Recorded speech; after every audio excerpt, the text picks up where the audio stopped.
na kupanda mbegu kwa ajili ya mwaka 2026. Leo ni siku ya 9 ya mafungo yetu. Leo ni siku ya 9. Tunashukuru Mungu kwa upande wa asubuhi. Leo hatukuwa na audio ya pamoja, ila tulihimiza kila mtu asali kwa nia ya misa, na sisi binafsi tumefanya hivyo. Tunaamini na wewe pia umefanya hivyo. Kwa muda huu wa jioni tunaendelea na mafundisho yetu kama kawaida. Kesho asubuhi tunaendelea tena na maombi kama kawaida kwa audio mahali hapa.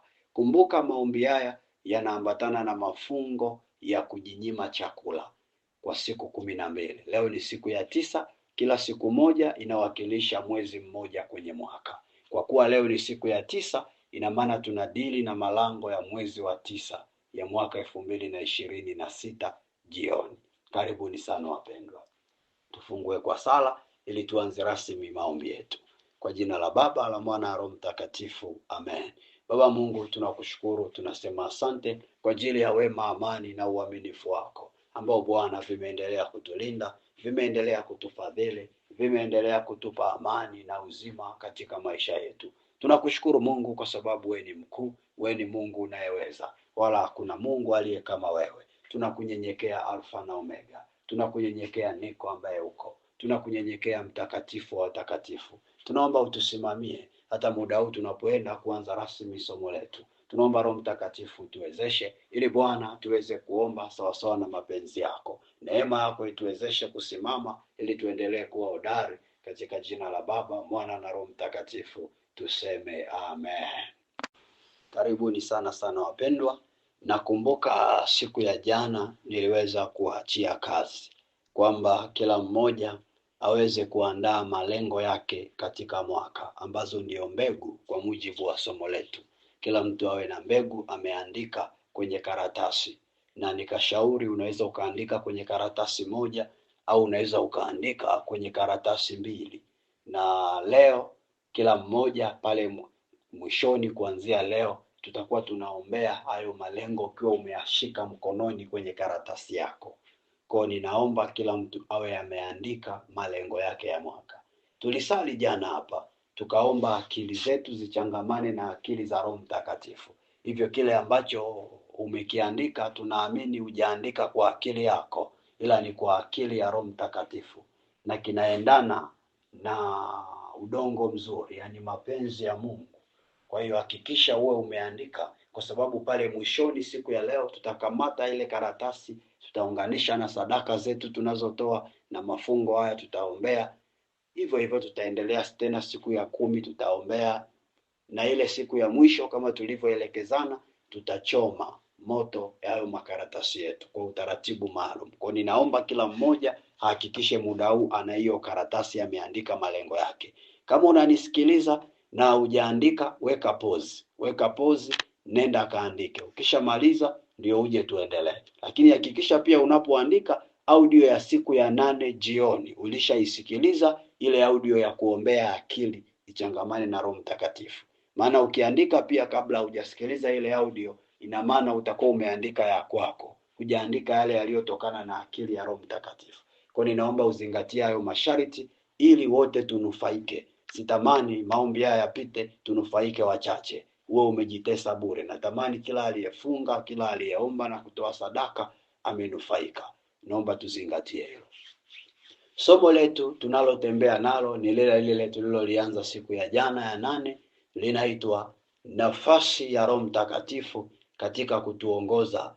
Aina zipi za mbegu tupande ndani ya mwaka zinazoendana na mawazo ya Mungu juu yetu.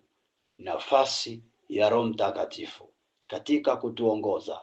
Aina zipi za mbegu tupande ndani ya mwaka zinazoendana na mawazo ya Mungu juu yetu. Somo letu linaitwa nafasi ya Roho Mtakatifu katika kutuongoza. Aina zipi za mbegu tupande ndani ya mwaka zinazoendana na mawazo ya Mungu juu yetu. Andiko letu la msingi ni lile la siku zote la Injili ya Marko, ile sura ya 4, na nitakusomea ule mstari wa 8 peke yake. Injili ya Marko sura ya 4, nitakusomea ule mstari wa 8 peke yake. Inasema, nyingine zikaanguka penye udongo ulio mzuri, zikazaa matunda, zikamea na kukua na kuzaa, 130, 160 na 100. Tumefika kwenye kiini cha somo, na ndio maana tumeanza kugusa eneo la Roho Mtakatifu. Tumeona mpanzi alipanda mbegu, na huyo mpanzi ni mimi au wewe. Na mbegu ya kwanza aliipanda kando ya njia, ndege wakaila, haikuota. Mbegu ya pili akaipanda kwenye mwamba, ikaunguzwa na jua, haikuota. Mbegu ya tatu akaipanda kwenye miiba ikaisonga, haikuota. Mbegu ya nne akaipanda kwenye udongo mzuri, ikaota na kuzaa. Sasa ukikaa kuangalia huyu mpanzi kama alikuwa anacheza mchezo wa bahati nasibu. Kwa nini apande mbegu 4, asipande tu moja na awe na uhakika nayo? Kwa nini apande 4, asipande moja? Ina maana alikuwa anapanda bila imani, alikuwa anapanda kwa kubahatisha. Sasa sisi wa leo tumepewa Roho Mtakatifu. Hatuna haja ya kupanda mbegu 4 kama mpanzi, kwa sababu tuna Roho Mtakatifu. Tunashirikiana naye kupanda mbegu, na yeye atatuongoza kwenye kupanda mbegu eneo moja na itaota. Hatuna haja ya kuweka maeneo 4 kwamba hii uweke kule, hii uweke kule, hii uweke kule, afu ukae kusema itakayoota ndio hiyo hiyo. Sisi sio mpanzi, sisi tuna Roho Mtakatifu. Na moja ya eneo muhimu sana la kumtumia Roho Mtakatifu ni ile eneo la kupanda mbegu, ni ile eneo la kuweka malengo ya mwaka. Kwa sababu nakukumbusha kila siku, tunapoongelea kupanda mbegu, tunaongelea ile hali ya wewe kuweka mipango, kuweka malengo ya mwaka, kwamba mwaka huu ninaoanza ninataka 1, 2, 3, naomba Mungu nifanyie. Ninategemea kupata 1, 2, 3 mwaka huu. Kwa yale malengo na mipango ulio nayo ndio kupanda mbegu. Sasa malengo unapoweka na unavyotegemea, lazima uweke kwenye udongo mzuri ili aweze kuota. Na udongo mzuri ni mipango ya Mungu na mapenzi ya Mungu juu ya yale aliyokusudia kukutendea ndani ya mwaka husika. Kwa unapopanga malengo yakaendana na malengo ya Mungu, ni sawa na umepanda mbegu kwenye udongo mzuri. Ukiweka mipango na malengo yasiyoendana na mipango ya Mungu juu ya yale aliyotaka kukupatia mwaka huo, ni sawa na umepanda mbegu kando ya njia, italiwa na ndege. Umepanda mbegu kwenye mwamba, itaunguzwa. Kwenye miiba itasongwa, haitaota. Na ndio maana tuko kwenye eneo sasa la kujifunza namna ya kumtumia Roho Mtakatifu kama sehemu ya kupanda mbegu. Ile siku ya jana tuliangalia juu ya haifai kuweka malengo ya mwaka peke yetu bila kumshirikisha Roho Mtakatifu. Tukasema lazima kila mtu anyenyekee kwa Roho Mtakatifu. Na unaponyenyekea kwa Roho Mtakatifu, anakupa akili ya kujiandaa na mwaka. Akishakupa akili, inakuwezesha upande mbegu inayoendana na udongo mzuri, yani inayoendana na mapenzi ya Mungu juu ya yale aliyopanga akupatie juu ya mwaka huo. Na tukasema kwamba kwa nini unanyenyekea upewe akili ya Roho Mtakatifu? Lengo ni kwamba kila mbegu, kila mipango utakayopanga ndani ya mwaka husika iweze kutimia. Na ndio maana tunadili na ili eneo la akili zetu kuchangamana na akili ya Roho Mtakatifu. Na baada ya pale tuliomba na tukapeana kazi ya kuandika malengo kwa akili ya Roho Mtakatifu. Mimi tayari nimeandika na niko nayo hapa. Kwa hiyo ninaamini na wewe pia hapo ulipo umeandika tayari, uko nayo. Karibuni sana. Leo tutaendelea mbele zaidi kwenye maombi yetu haya mafungo. Tutaenda kujifunza kitu kidogo kabla ya kuomba, kitu kinachoitwa akili za binadamu bila akili ya Roho Mtakatifu. Akili za binadamu bila akili ya Roho Mtakatifu. Akili za binadamu bila akili ya Roho Mtakatifu. Hichi ndio kipengele chetu kipya kwa siku ya leo. Akili za binadamu bila akili ya Roho Mtakatifu.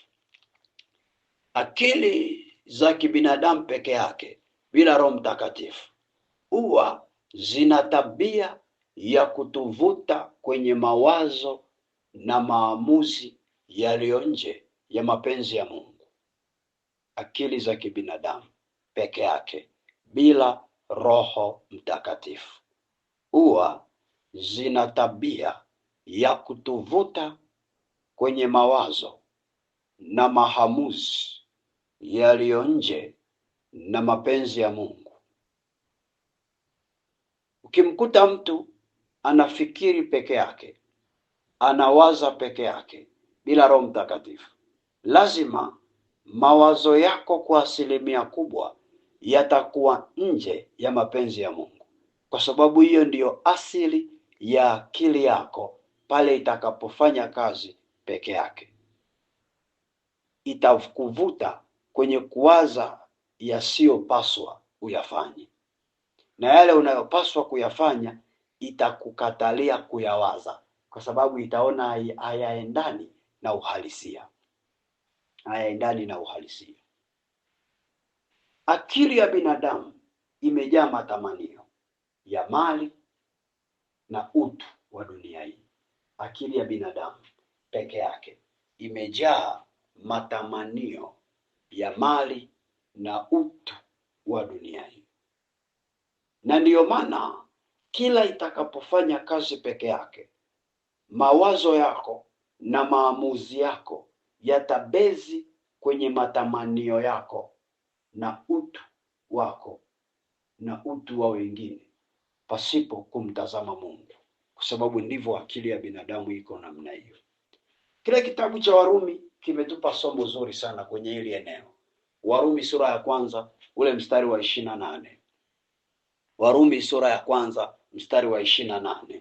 Warumi sura ya kwanza mstari wa 28 inasema, na kama walivyokataa kuwa na Mungu katika fahamu zao, Mungu aliwaacha wafuate akili zao zisizofaa, wayafanye yasiyowapasa. Anasema kama walivyokataa kuwa na Mungu kwenye fahamu zao, Mungu aliwaacha wafuate akili zao, wayafanye yasiyowapasa. Ina maana hawa watu walimkataa Mungu, na kwa sababu walimkataa Mungu, Mungu aliwaacha wafuate akili zao. Kwa lugha nyepesi ni kwamba kinachomsababisha mtu amkatae Mungu ni akili yake, kuiamini akili yake. Kinachosababisha mtu amkatae Mungu ni huyo mtu kuiamini akili yake. Ukiamini akili yako, inajengeka kitu cha we kumkataa Mungu automatically ndani yako bila we kujua. Nasema hivi, wewe hapo unayenisikiliza, ukiamini akili yako, kinatengenezeka kitu cha wewe kumkataa Mungu bila we kujua. Na hawa watu hawakumkataa Mungu kwa midomo. Kwenye midomo walionyesha wako naye. Yamkini walikuwa makanisani kama wengine, walienda jumuiya kama wengine, walishiriki ekaristi kama wengine. Kwa kwenye midomo na matendo walionekana wako naye, ila kwenye ufahamu walimkataa. Anaposema kwenye ufahamu walimkataa, ina maana anamaanisha kwenye maamuzi juu ya maisha yao, kwenye kuifikiria kesho yao, kwenye kufikiria maisha yao, kwenye kufikiria mustakabali wa kuendesha maisha yao, walikataa kufikiri kama Mungu anavyotaka wafikiri.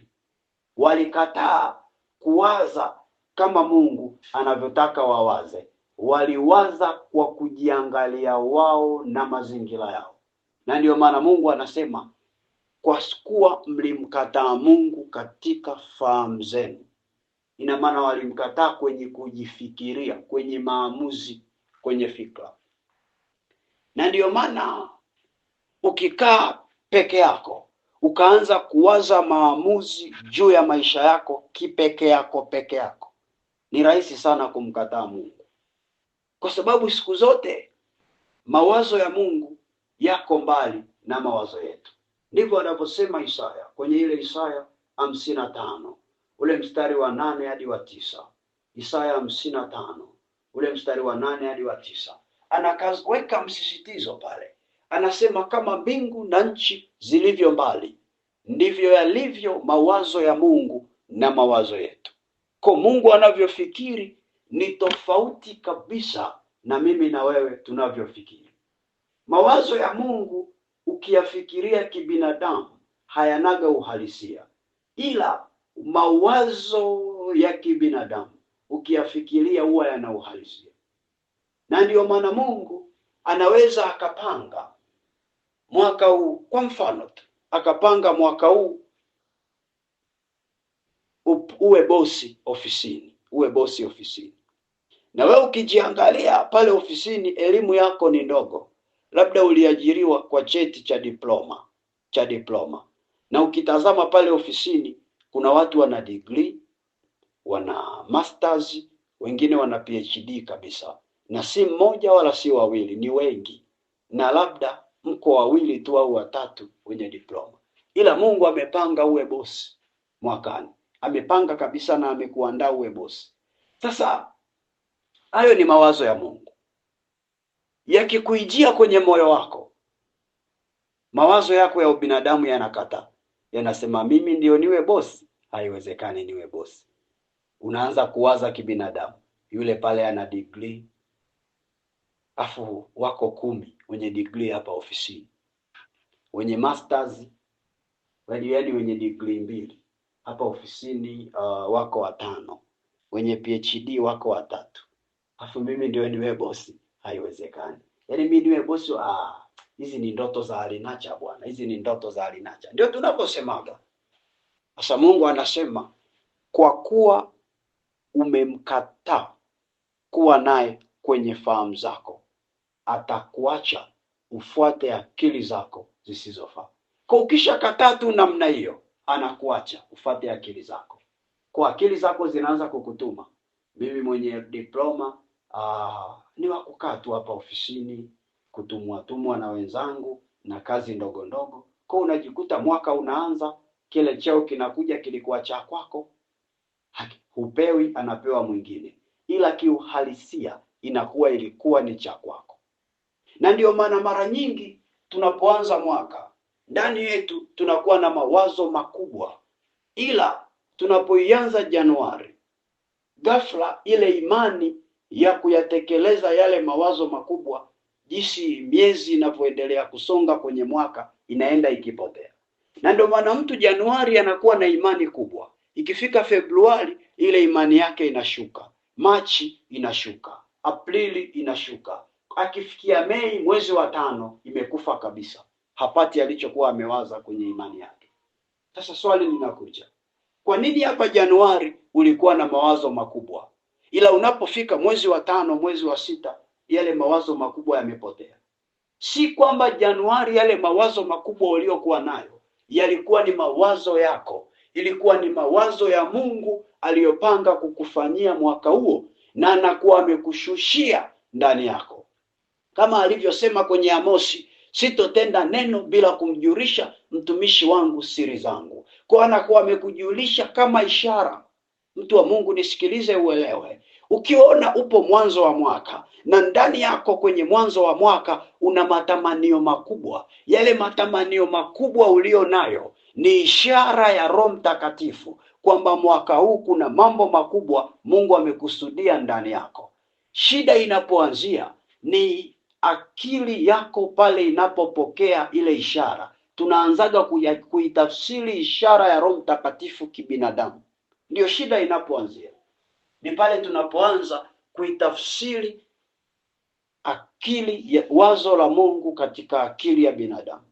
Unaanza kuitafakari, unaanza kupima mazingira yako, unaanza kuwaza umri wako, kuwaza watu waliokuzunguka, unaona haviendani na kiu na shauku ulionayo. unarudi kuwa yule yule. Mwaka unaisha, unaanza mwaka mwingine, unaanza tena ukiwa na matamanio makubwa, unayatafsiri tena kibinadamu, unaona hauendani nayo, mwaka unaisha ukiwa yule yule. Kwa unajikuta wewe ni mtu wa Januari kuwa na matazamio makubwa, mwaka unaisha hajatimia, mwaka ujao tena unakuwa nayo, mwaka unaisha hajatimia, mwaka ujao tena unakuwa nayo. Kwa unakuwa wewe ni baba matamanio au mama matamanio. Mtu wa Mungu, kama miaka mingine ulikuwa ni baba matamanio, mama matamanio, 2026 tutaishi kwa imani, haitakuwa kama miaka mingine. Mungu akusaidie akili yako ichangamane na akili ya Roho Mtakatifu, ili Roho Mungu anapokupa wazo ndani yako, unapopata ishara ya kuwa na shauku kubwa, usitafakari kibinadamu, utafakari kirohoni pamoja na Roho Mtakatifu, ili pale utakapoona uendani napo, useme nayaweza mambo yote katika yeye anitiaye nguvu. Nitakuwa pamoja na wewe.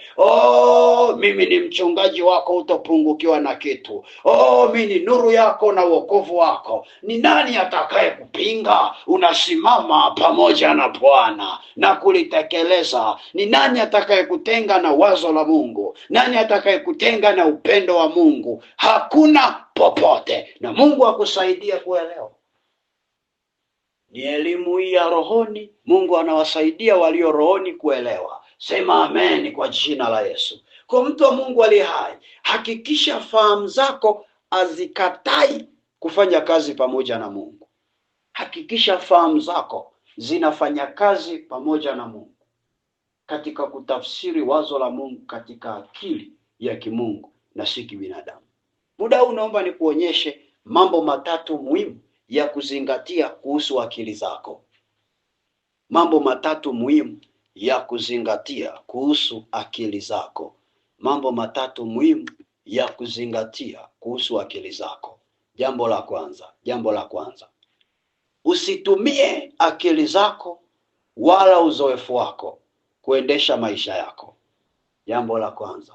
Usitumie akili zako wala uzoefu wako kuendesha maisha yako. Usitumie akili zako wala uzoefu wako kuendesha maisha. Hata kama umesoma sana, una uzoefu sana kwenye eneo fulani, au una elimu kubwa, au una uzoefu kwenye eneo fulani la maisha, usitumie kamwe huo uzoefu wako kuendesha maisha. Usitumie hiyo elimu yako kuendesha maisha. Usitumie kabisa peke yake, bali ile elimu ulio nayo, uzoefu ulio nao, unyenyekeze kwa Roho Mtakatifu, ili yeye ndiye ambaye achangamane na hiyo akili na elimu yako kuendesha maisha yako. Usiendeshe maisha yako peke yako na akili na uzoefu. Endesha na Roho kwa kunyenyekeza elimu yako na uzoefu wako kwa Roho Mtakatifu. Moja ya maeneo tunayofeli sana ni ile hali ya mtu kujiamini sana, kwamba kwa sababu ninalijua hili jambo basi nitaliweza. Hujipi muda kuliombea. Kwa sababu nimesomea hichi kitengo basi taweza kukifanyia kazi. Hujipi muda kukikabidhi mikononi kwa Bwana. Hapo ndo tunapofeli. Pale unapojiamini kwa sababu umesomea hicho kitu, pale unapojiamini kwa sababu una uzoefu na hilo eneo, ndio mwanzo wako wawe kufeli. Ila pale unapoamini, hata kama nina uzoefu, hata kama nina elimu, ila bila kuwezeshwa na Mungu, kuwezeshwa na Roho Mtakatifu, kulindwa na damu ya Yesu, sitafika mahali. Hapo ndio mwanzo wako wawe kuchanua. Kile kitabu cha Methali kinaongea lugha nzuri sana. Methali sura ya 28 ule mstari wa 26 katika Biblia ya HBN, yani habari njema, wengine wanaita Kiswahili cha kisasa. Methali 28 mstari wa 26 katika Biblia ya Kiswahili cha kisasa. Methali sura ya 28 ule mstari wa 26 inasema namna hii: anayetegemea akili yake mwenyewe ni mpumbavu. Umesikia hilo neno? Anayetegemea akili yake mwenyewe ni mpumbavu. Ya karama shaka, Mungu atusaidie. Anayetegemea akili yake mwenyewe ni mpumbavu, lakini anayeishi kwa hekima atakuwa salama. When you count on your mindset, you are stupid. Ukitegemea kwenye akili yako, uelewa wako, wewe ni mpumbavu. Ndivyo Biblia ilivyosema, sio mimi nimesema. Ni Methali 28:26. Kasome utaona, maana sije ukanishika shati hapa na bahati nzuri ya unioni. Ni Methali ndio imesema. Ukiishi kwa kutegemea akili yako, uzoefu wako, wewe ni sawa na mpumbavu. Lakini ukiishi kwa kutegemea hekima, hekima ni Roho Mtakatifu, anasema utakuwa salama. Lugha nzuri sana hii. Ukiishi kwa kutegemea hekima utakuwa salama. Ina maana usalama wako ni kumtegemea Roho Mtakatifu. Na ndio maana mtu wa Mungu, hakikisha 2026 unamtegemea Roho Mtakatifu kwenye kuendesha akili zako. Eneo la pili. Jambo la pili la kuzingatia. Jambo la pili la kuzingatia. Akili yako ikiwaza peke yake, ni ngumu wewe kujitoa kwenye umaskini. Jambo la pili, akili yako ikiwaza peke yake, ni ngumu wewe kujitoa kwenye umaskini. Jambo la pili, akili yako ikiwaza peke yake, ni ngumu wewe kujitoa kwenye umaskini. Poverty eradication. It is very difficult for yourself to move out when you are thinking alone without counting on the Holy Spirit wisdom. You never go out. You won't be able to go out. Utotoka. Kutaka utajiri nje ya akili ya Roho Mtakatifu ni sawa na kujitesa bure. Kutaka utajiri nje na akili ya Roho Mtakatifu ni sawa na kujitesa bure. Umaskini utabaki pale pale ukikutafuna, kama ukiwa unatumia akili zako kujikwamua nao. Umaskini utakutafuna kila siku, utakutafuna kila siku. Umaskini utakutafuna. Sio mimi nimesema, ni Biblia ndio ilivyosema. Kile kitabu cha Methali sura ya 23 ule mstari wa 4. Methali sura ya 23 mstari wa 4. Methali 23:4 inasema, usijitaabishe ili kupata utajiri. Acha kuzitegemea akili zako mwenyewe. Unaona hiyo? Usijitaabishe kupata utajiri. Acha kuzitegemea akili zako mwenyewe. Kwa pale unapojitaabisha kupata utajiri kwa akili yako, unaambiwa acha tu kujitaabisha, maana utopata. Acha kutegemea akili zako, utopata. Kama nikitegemea akili zangu sipati utajiri, nitegemee za nani? Maana utajiri tunautaka. Wewe mwenzangu au utaki? Mimi nautaka. Wewe je? Mimi nautaka utajiri. Kwa kama wewe unautaka utajiri, tuache kutegemea akili zetu, tukategemee za Roho Mtakatifu, tuziunganishe na za kwetu. Haina maana ya kwamba usifikirie, ufikirie, lakini ufikirie ukiwa pamoja na Roho Mtakatifu, ili akupe mawazo, akupe life plan, akupe watu sahihi wa kuwa nao kiuchumi, akupe mipango sahihi ya kupanga, akupe mbegu sahihi za kupanda, akupe sadaka sahihi za kutoa, ili uchumi wako uinuliwe. Na kuna watu wako wananisikiliza muda huu, Mungu amekusudia kuwainua sana kiuchumi 2026. Kuna watu wako hapa wananisikiliza, Mungu amekusudia kuwaongeza mno kiuchumi 2026. Na kuna mtu yuko hapa. Tumalizie na pointi ya 3, afu twende tuombe. Pointi ya tatu. ukitegemea akili zako mwenyewe, njia zako nyingi za kipato hazitanyooka, zitakuwa zinapinda bila wewe kujua. Ukitegemea akili zako mwenyewe, njia zako nyingi za kipato hazitanyooka, zitakuwa zinapinda bila wewe kujua. Ukitegemea akili zako mwenyewe, njia zako za kipato hazitanyooka, zitakuwa zinapinda bila wewe kujua. Hii ni pointi yetu ya kitabu cha Methali sura ya 3 ule mstari wa 5 hadi wa 6. Methali sura ya 3 ule mstari wa 5 hadi wa 6.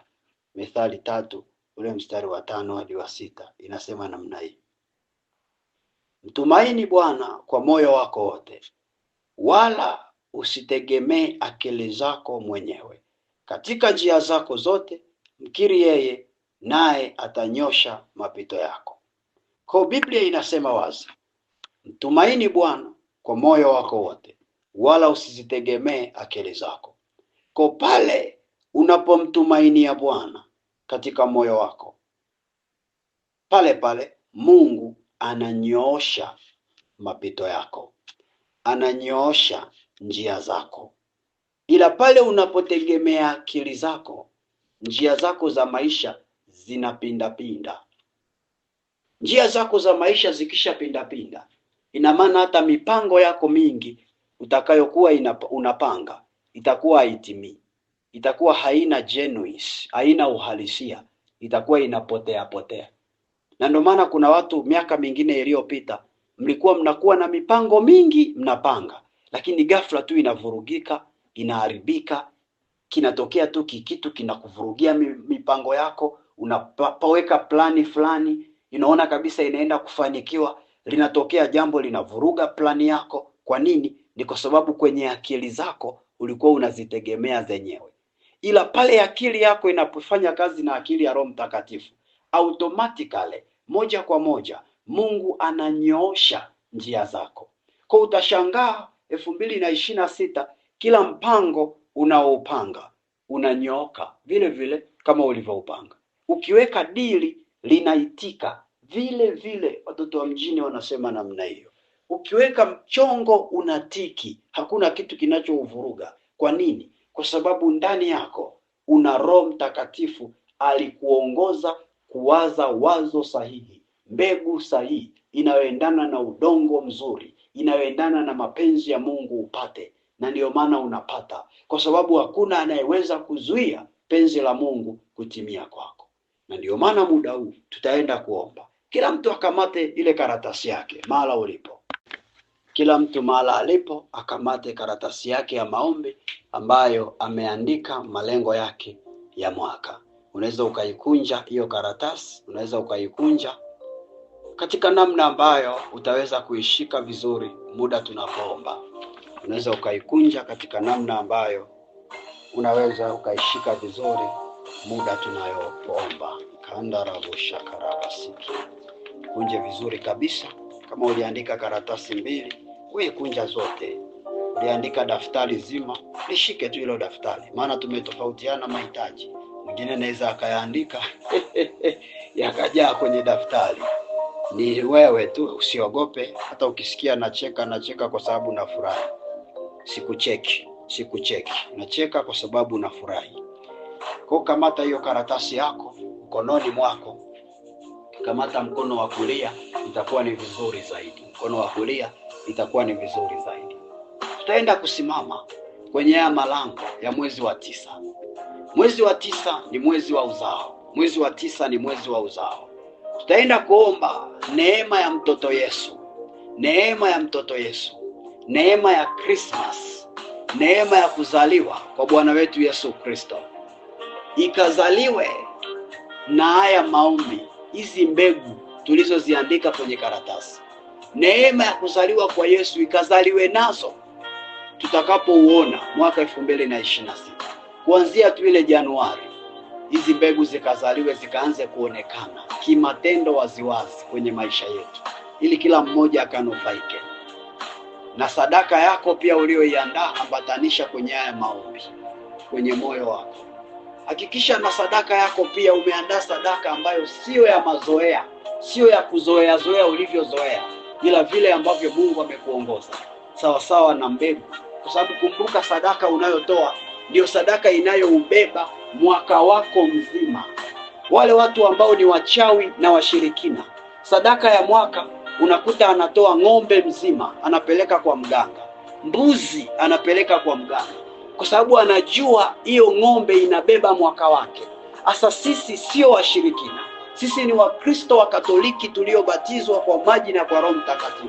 Tuna damu ya Yesu iliyo bora, tunatoa dhabihu yetu iliyo bora, kuhakikisha unatoa kitu kilichonona. Nasikitika kwa yule ambaye anatoa shilingi 1,000, 2,000, ngapi, akitaka ibebe mwaka wake mzima. Mtu wa Mungu, kuwa serious. Kitabu cha Isaya sura ya 9 ule mstari wa 6. Kitabu cha Isaya sura ya 9 ule mstari wa 6. Isaya sura ya 9 mstari wa 6. Inasema, maana kwa ajili yetu amezaliwa mtoto, maana kwa ajili yetu tumepewa mtoto mwanamume, na uweza wa kifalme utakuwa mabegani mwake, naye ataitwa jina lake Mshauri wa Ajabu, Mungu mwenye nguvu, Baba wa milele, Mfalme wa amani. Mtoto wa Mungu uliyoko hapa amezaliwa, Yesu Kristo. Tumepewa mtoto Yesu, na uwezo wa kifalme uko mabegani mwake. Ni mshauri wa ajabu, atakuwa mshauri wako 2026.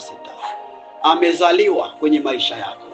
Hizo mbegu ulizokamata mkononi mwako, twende tuombe zizaliwe na Yesu 2026, maana yeye ni Christmas yetu.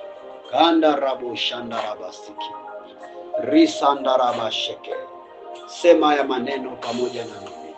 Sema, Bwana Yesu. Sema, Bwana Yesu.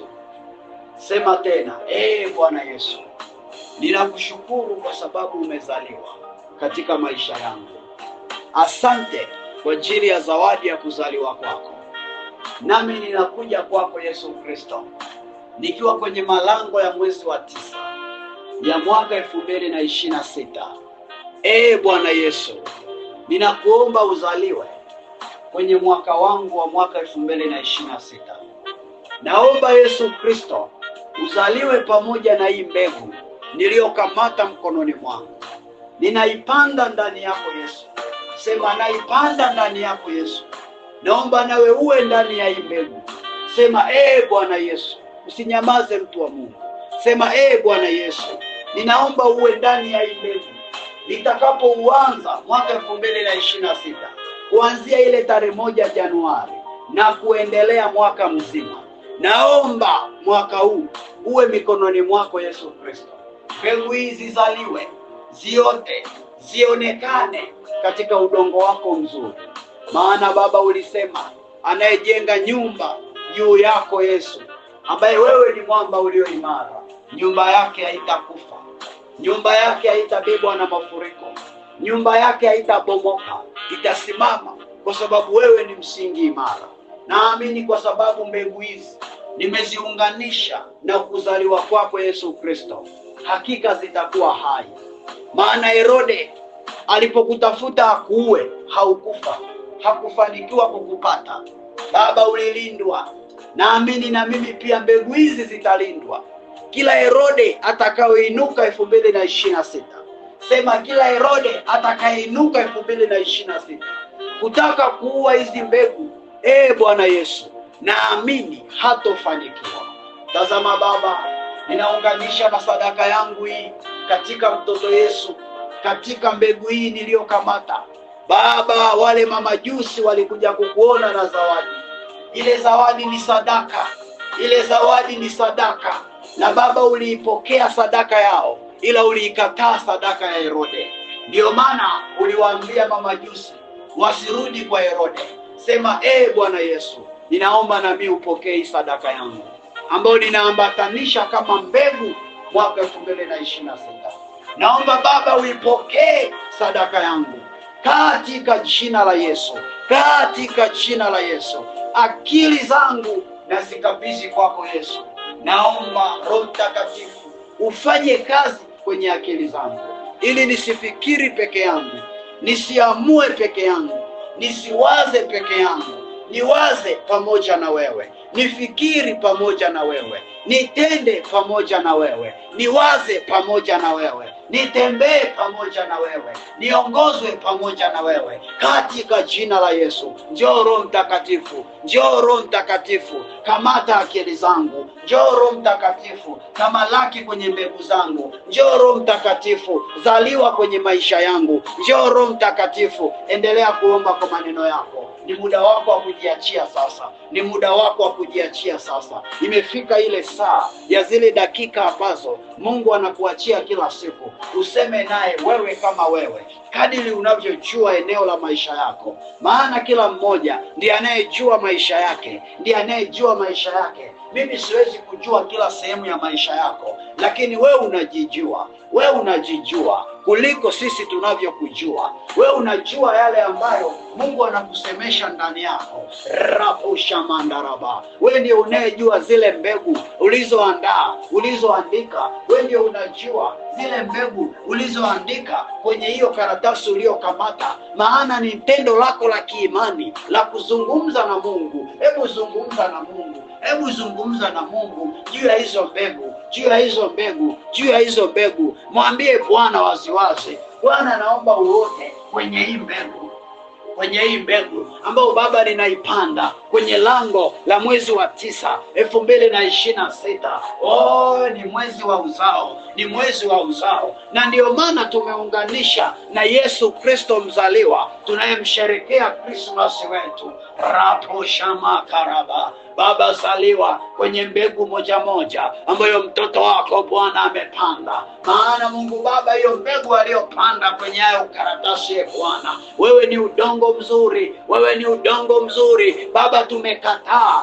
kupanda mbegu kwa kubahatisha. Ndio maana tumekuja kwako, we Mungu tunayekuamini kwamba wewe ni udongo mzuri, tukiomba kila mbegu iweze kuota, iweze kuota. Roposhamaka rekesakate riposhamaka. Baba ota, Baba ota, Baba ota kwenye maisha yetu, kwenye maisha yetu. Tunaomba tukuone, tunaomba tukuone, tunaomba tukuone. Kama kuna miaka hatukukuona Baba, mwaka huu tunaomba tukuone. Ninaomba kila mtoto wako aliyoko hapa Baba akuone, akuone. Tunaitakasa hii madhabahu ya Jerusalem Family TV, tunaachilia damu ya Yesu juu yake, tunaachilia damu ya Yesu juu yake, tunaachilia damu ya Yesu juu yake. Tunaomba maombi haya Baba yafike kwako, Baba yafike kwako, Baba yafike kwako, katika jina la Yesu, katika jina la Yesu. Baba, tunaomba haya maombi yafike kwako. Tunaomba sadaka zetu zifike kwako, sadaka zetu zifike kwako. Raposhakate risakanda